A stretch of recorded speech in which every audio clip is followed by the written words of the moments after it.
ఆడపిల్లలైనా మగపిల్ల వాళ్ళైనా తల్లిదండ్రి పెంచి పెద్ద చేసి 20 ఏళ్ళ బిడ్డను చేశాక ఎవడో బక్క తురుకోని లాంటి వాడు కలిసి 4 మాయమాటలు చెప్పి 4 ప్రేమ ఒలకవచ్చినట్టు మాయమాటలు చెప్తే అలా మాయలో పడి అలా హైలవ్ చెప్పి మిమ్మల్ని కన్న తల్లిదండ్రిని మీరు మర్చిపోతున్నారు.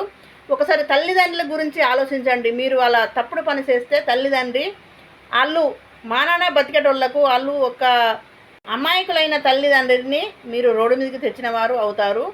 ఎవరే కానీ పిల్లలు ఒక ఒక మనిషి మాయమాటలు చెప్తే మాయమాటల్లో మోసపోకూడదు అని మాయనక ఎంత చరిత్ర ఉందో మనకు ఏం తెలుసు.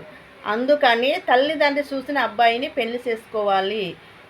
ఎందుకంటే మీ జీవితము సుఖంగా సంతోషంగా ఉంటుంది. మీరు అప్పుడు పుట్టి అప్పుడు పెరిగినట్టు ఎవడో వచ్చి మీకు మాయమాటలు చెప్పి మోసపోతే జీవితాంత కాలం మీకు కష్టమే ఉంటుంది. ఇది ప్రతి ఒక్క అబ్బాయి ప్రతి ఒక్క అమ్మాయి ఆలోచించవలసిన విషయము. అబ్బాయి ఏంది నువ్వు కాకపోతే ఇంకోడని ఆడు వెళ్ళిపోతాడు.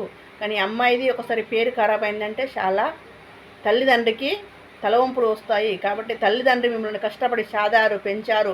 తల్లిదండ్రి మీ కొరకు ఎన్నో నిద్రలేని రాత్రులు గడిపారు.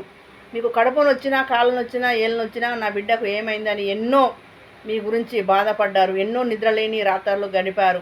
వాళ్ళ గురించి తప్పకుండా ఆలోచించాలి. పిల్లలు పుట్టి తల్లిదండ్రులను సభ్యాసాన్ని 10 మందిల పేరు తీసుకురావాలి. కానీ నీ బిడ్డకి ఇలాంటిది నీ కొడుకు ఇలాంటిది అన్న పేరు తేవకూడదు. ముఖ్యంగా పిల్లలకు చెప్తున్నా, మీ అందరికీ కోటి కోటి వందనాలు.